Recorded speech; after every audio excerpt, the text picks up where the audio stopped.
Alors, j'ai pas trop de précision sur le début du stage de la Colle-sur-Loup parce que pour moi, c'était un stage qui n'était pas dans mon périmètre euh, des possibles. C'est un stage de vacances, c'est un stage sur une semaine, c'est un stage qui est à l'autre bout de la terre. Pour moi, c'est la Colle-sur-Loup. Moi, je vis dans l'est de la France. Je suis jeune pratiquant. Il y a 40 ans, oui, c'est 50 ans en arrière. Bon, je débutais l'aïkido. Donc la Colle-sur-Loup, je n'en avais pratiquement pas entendu parler pendant des années. Voilà. Donc je peux pas te dire comment. Si je te disais comment, ce serait ce que m'auraient dit des gens comme Tiki et d'autres qui ont commencé la Colle-sur-Loup au départ. Donc ça, je peux pas dire ça. Tout ce que je sais, c'est que j'avais des copains de travail et de l'aïkido, plutôt des copains d'aïkido. Il y en avait un qui, lui, avait un peu plus de moyens que moi et pouvait consacrer un peu de temps pour aller passer des vacances sur la côte d'Azur et faire un stage qui s'appelait le stage de la Colle-sur-Loup. Et quand il rentrait au mois de septembre et qu'on se revoyait à l'entraînement, il disait: Ah, je suis allé faire la colle, quasiment avec le petit doigt au-dessus de la tasse. Je suis allé faire la colle. Je regarde, c'est quoi la colle? Il me dit: Ah, c'est un stage, 15 jours de stage avec le Sensei Tamura, machin, bidule. Franchement, super. Et moi, je le regardais, et lui, il avait un peu plus d'argent que moi. Je me dis: Bon, madame, il y a une différence entre ceux qui ont du fric et ceux qui n'ont pas de fric. Il y en a qui font la colle, et les autres restent au boulot à la maison, tu vois. Alors, donc, la colle, pour moi, c'était déjà, c'est pas un stage où j'allais mettre mon nez, comme on dit, et que je ne mettrai pas mon nez pendant des années, parce que je ne fais pas partie de cette catégorie de personnages euh, qui profitaient de ce temps-là. D'autant plus que je crois, si je me souviens bien, parce que quand même, le stage de la colle, c'était pas une semaine, c'était 2 semaines. Peut-être qu'on t'a raconté peut-être 3 semaines, mais au moins 2 semaines, et qui se faisait à cheval sur la rentrée scolaire. Ce qui veut dire que pour la plupart des gens, malheureusement, qui étions des salariés venus du Nord, ben écoute, fin août, tu vas au CHAF et les autres, ils continuent à faire la bamboche. Et cette différenciation-là, je, je peux te dire que le stage de la colle, fallait pas m'en parler, ça me mettait des boutons, tu vois. Pour de circonstances tout à fait étonnantes, c'est-à-dire que j'ai rencontré ma femme, c'est une des femmes que j'ai rencontrées, mais avec qui je me suis marié, euh, connaissait l'aïkido, connaissait Tamura, et un jour je lui dis, bah, on va peut-être aller à la colle, si tu veux, à un endroit de vacances, et ainsi de suite. Alors elle a dit, ok, on y va. C'était 1995, 96, on va dire plutôt, 1996. Donc on est allé faire la Colle-sur-Loup en 1996. Euh, Gracieusement, c'est Tiki qui m'a hébergé à l'époque. Et on faisait aller-retour Cannes le matin, le midi, le soir, et ainsi de suite. Voilà. Premier contact avec la colle. Je ne sais pas, 350 personnes sur le tapis. Euh, il y avait Yamada aussi, et donc on suivait plutôt Tamura et pas Yamada, ce qui est clair. Et puis c'était une grosse ambiance, beaucoup de monde, festif, un stage d'été, voilà, un vrai stage d'été où tu venais un peu pour l'aïkido et un peu pour le loisir. C'était très très, très agréable finalement, l'ambiance, du monde partout, des pays, tous les pays étaient là. C'était vraiment quelque chose de très impressionnant pour moi, mais ça corroborait bien la première approche que j'en avais eue des copains qui disaient, moi j'ai fait la colle, tu vois. Mais ils n'étaient plus là, ceux qui disaient ça. Ils avaient déjà arrêté l'aïkido, tu vois. C'est des générations pétales, j'allais dire, fleurs de cerisier. Ça dure 3 jours et ils disparaissent pour être dans le raccord avec les arts martiaux. Fleurs de cerisier. C'était très éphémère leur participation à l'aïkido. Par contre, au niveau du snobisme, c'était bon. Voilà, ils étaient fin bien pour ça. Ben, il en faut, hein.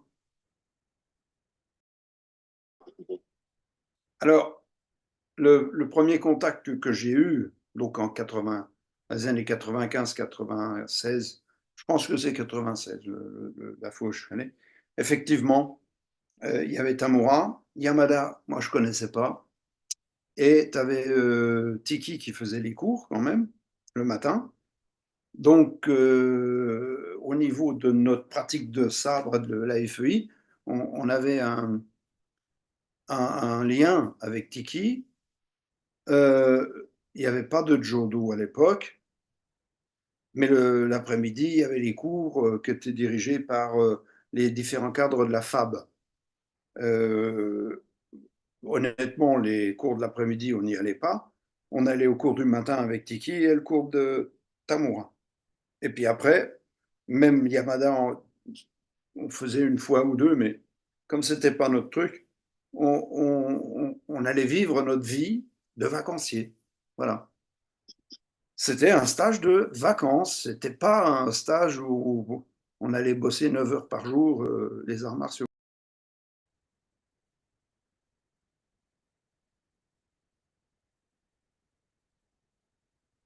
La route, le chemin pour aller au stage,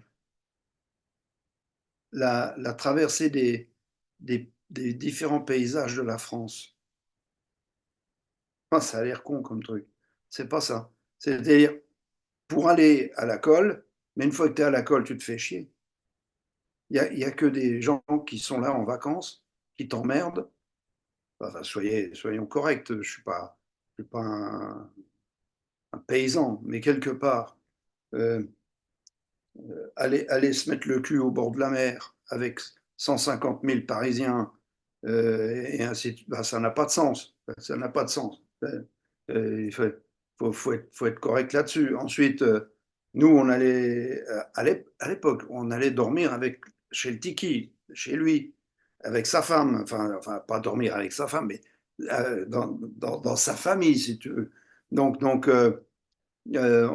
avait beaucoup de choses à échanger en tant qu'homme, enfin homme-femme, parce que ma, ma femme de l'époque, elle était infirmière, donc il y avait des liens, tu vois. Il y avait des liens de communication qui n'étaient pas la vacance. Les vacances, tu vois, c'était autre chose. Donc le temps était bien, tu vois, mais c'était pas d'aller se foutre le cul sur la plage. Et puis, quand on se déplaçait le matin à 6 heures pour aller à l'entraînement, 5h30, hein, debout à 5 heures et à l'entraînement à 6 heures, ça veut dire qu'à 5h30, tu es en voiture et tu roules. Il n'y avait personne. Il y avait que nous. On ne pas emmerder. On partait le matin à l'entraînement, il n'y avait personne. Et il faisait nuit. Tu vois, et on découvrait l'aube sur le tapis. C'était qu'on était à l'entraînement, la lumière du soleil arrivait et c'était une nouvelle journée. C'était très intéressant au niveau de énergétiquement. L'entraînement du matin de Ken ou de Guy à la Guérinière, quand le soleil commence à venir, et, et on n'avait pas besoin de montre, on savait l'éclairage des ombres du soleil sur le mur où il y a le camisin, on savait à la minute près quelle heure il était. Et après, petit déjeuner, et on se préparait pour le cours de Tamura qui arrivait à 9 heures, quoi, tu vois. Donc ça, c'était très, très, très, très sympa. Et en dehors du tumulte de la vacance, des vacances. Il n'y avait pas de touristes. Tu vois. Nous, on était là pour ce qu'on avait à faire. On n'était pas au bord de la plage. Après, l'après-midi, si les gens voulaient aller à la plage, ils y allaient. C'était pas le problème. Ça a toujours été comme ça. Et puis, bon, c'était pas notre truc. Ça allait là. L'après-midi, on faisait sieste. Le soir, on allait bouffer une croûte. Et puis, on était contents. Une semaine, ça va vite, hein. Ça passe très vite. 10 ans se sont passés parce qu'on n'a pas reproduit l'expérience avec mon ex. 10 ans se sont passés et puis, étonnamment, à un moment donné, quand j'ai divorcé, bah oui, je me suis dit, bah, tiens, si tu pouvais retourner à la colle histoire de voir un peu les copains, les copines, et, et je suis retourné à la colle. Alors, le divorce, bah, je me suis retrouvé avec un peu de temps devant moi et je me suis dit, tiens, si j'allais à la colle, tu vois, si j'allais à la colle, puisque voilà, donc je suis allé à la Colle-sur-Loup. Je me suis retrouvé hébergé chez les Italiens.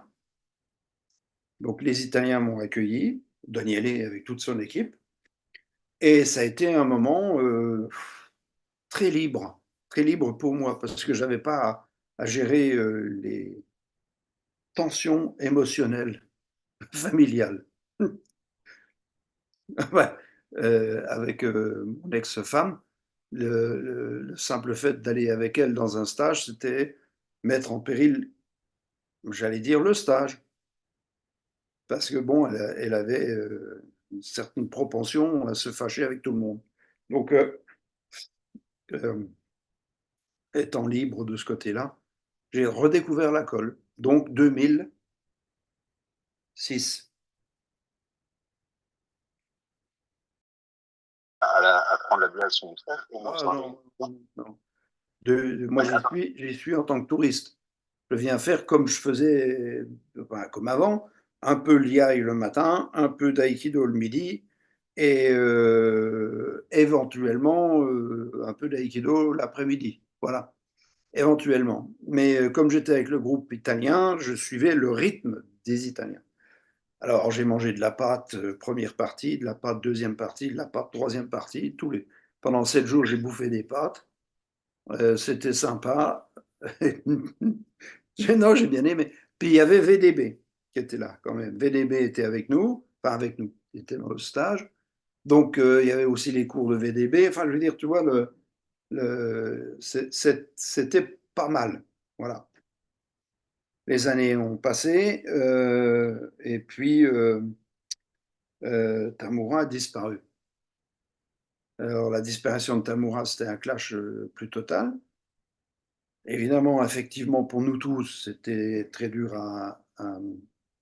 bah, c'est la vie, mais très dur. Par contre, le stage a changé. Le stage a changé. Les gens se sont dissociés, c'est-à-dire ceux qui aimaient Tamura ne supportaient pas Yamada. Donc, tu as une partie des gens qui sont partis, comme on dit, mais d'une manière directe, tu vois.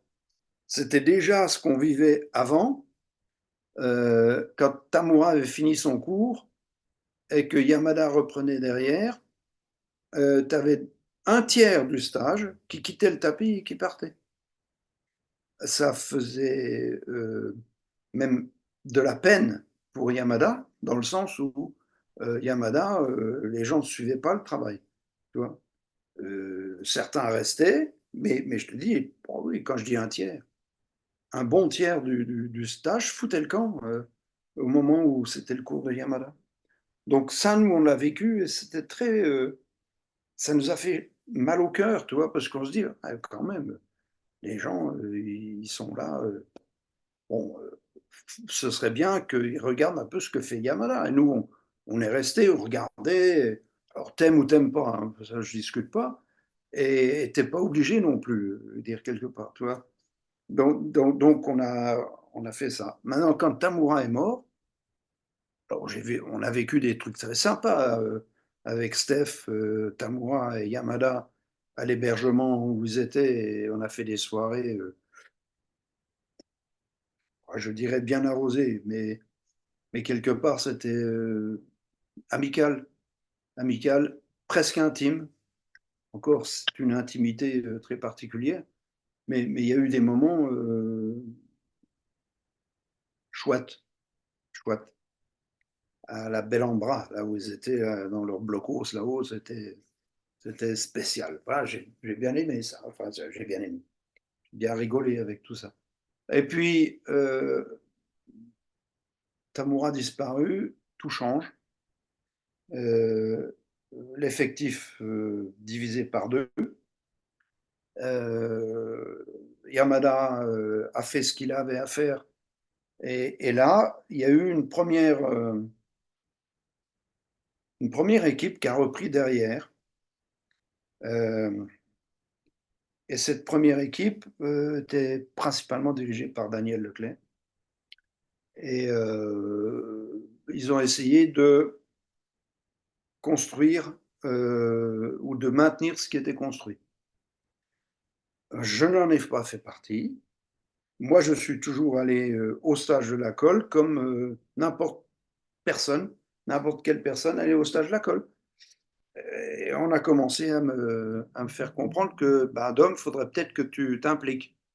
Oui, mais m'impliquer comment? Tu vois, je travaillais encore, donc ça veut dire qu'il faut que je prenne des jours de congé supplémentaires pour venir poser les tapis, et ainsi de suite. Enfin, tu vois, le, le système dans lequel tu veux absolument pas mettre la main dedans, parce que j'ai fait ça pendant des années en Lorraine, et j'ai pas envie de faire ça là. Et surtout pour un stage qui personnellement, n'était qu'un stage d'été. Un stage d'été où, en tant qu'estivant faisant un peu d'aïkido, je me trouvais très bien. Ça n'a pas duré. Et au bout d'un moment, quand Yamada a décidé de quitter le stage, il a fait 2 ans, là, il y a eu de fortes pressions pour que je reprenne les choses. Voilà. Je n'ai encore pas accepté et il y a eu des grosses bagarres dans l'organisation. Et le stage a été très, très, très, comment je vais dire, chamboulé. Voilà. Euh, Après, on a repris les choses, enfin, j'ai repris les choses derrière. Et jusqu'à présent, bah, j'ai maintenu ce que je pouvais faire avec ma façon de travailler. Mais bon, voilà, on est arrivé à la fin du cycle. Le Covid n'ayant pas arrangé les choses, comme on dit. Et le stage est devenu déficitaire quelque part. On ne peut pas continuer, on ne pouvait pas continuer comme ça. 50 ans, oui, c'est une belle, c'est un beau chiffre. C'est pas des chiffres qu'on gère, hein. Mais la, le Covid ayant accéléré, je dirais, le déclin le déclin d'un process, je ne sais pas comment dire, le process stage d'été, où tu amènes les gens dans un lieu estival, où ils font à la fois la plage et le stage, en famille, c'est fini. Ça s'est détruit de lui-même. Parce que d'une part, euh, l'argent, les prix prohibitifs des hébergements, et des déplacements et tout ça, font qu'à un moment donné, les familles ne peuvent plus voyager comme ça. Et l'aspect immédiateté de l'existence font que il n'y a que nous qui avons la possibilité de nous projeter sur 30 ans de pratique. Pas, y a pas de renouveau. Les jeunes ne le voient pas. Les jeunes, ils veulent être tout de suite. Ils s'inscrivent là en septembre et ils veulent à la fin de l'année être ceinture noire. Tu vois ce que je veux dire? Et ils ne peuvent pas imaginer qu'il va falloir beaucoup de temps. Donc ce process, enfin ces deux trucs-là, euh, détruisent petit à petit toutes les, tous les stages d'envergure. L'Esnema n'a pas duré. L'Esnema, une fois que Tamura et Yamada, bon, l'Esnema c'était encore pire, quand Tamura est mort, les gens à l'Esneva s'est divisé par deux. Voilà. Ils installaient plus de 1000 mètres carrés de tapis et il y avait la moitié du monde qui était là. Ils n'ont pas duré. Ils ont fait ça quelques années, puis après c'était fini. Et quand Yamada a dit j'arrête les tournées, le stage s'est arrêté.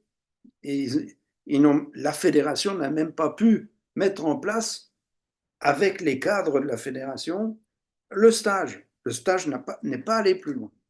Bon, c'était terminé. On était arrivé à l'Esnevin, c'est pas la colle, mais l'Esnevin. 80% de l'effectif qui était à l'Esnevin, c'était les Yaidoka, qui venaient pour le stage qu'on faisait de Yai avant le stage d'Aïkido, enfin, dans la journée avant le stage d'Aïkido. Et bon, voilà, quoi, je veux dire, le système a duré pendant des années et s'écroule. C'est la même chose à la colle. Voilà. On a duré un peu plus longtemps parce qu'on a eu la volonté de continuer. Bon, peut-être, allez, je dirais peut-être que ça aurait été plus judicieux de notre part de ne pas redémarrer après la période Covid. On ne l'a pas fait. On a décidé, ben, on continue. Ça n'a pas été florissant. Et bon, bah, après, il faut arrêter. Alors on arrête à la date du 50e. Voilà.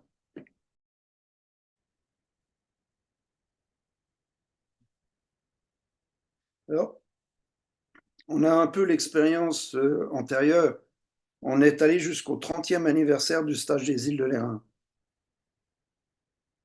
30e anniversaire d'un stage qui a été fait avec Pascal Tiki. Et on a eu Chassan, on a eu VDB, on a eu Toshiro, et en Aïkido, après, on a eu Stéphane. Et au 30e anniversaire, Pascal a dit je me retire, Tiki a dit je me retire, laissons la place aux jeunes. Hein, les jeunes, c'était des gars comme moi et d'autres plus jeunes. Et puis, bah, les jeunes ont repris. Mais ils ont repris en virant les vieux. Les jeunes, ils sont comme ça. Ils veulent bien reprendre, mais ils virent les vieux. C'est-à-dire que moi, j'étais dans la partie vieux, bah, j'étais viré. Alors bon, bonne chance. Moi, je dis, bah, les gars, bonne chance. Tu as envie de traverser l'Atlantique sans écouter le vieux briscard de Breton là, qui va te dire, enfin, je ne suis pas breton, mais dans l'histoire, bah écoute, bonne chance. Maintenant, il existe toujours le stage des îles, mais ce n'est pas le stage des îles. Le lieu est le même, l'éclairage est le même, la date est la même, mais les gens qui sont là, c'est pas nous. Enfin, c'est pas que c'est nous, mais ce n'est pas euh, nos racines, c'est quelque chose d'autre. Donc il y aura peut-être quelque chose d'autre. L'Esnévin a disparu, mais il y a Gouville-sur-Mer. Et Gouville-sur-Mer, c'est pas l'Esnévin. Et ce n'est surtout pas l'esprit que nous avions quand on était à l'Esnévin. C'est autre chose. Et la Colle-sur-Loup, ben, ça s'arrête là, mais il n'y a personne derrière.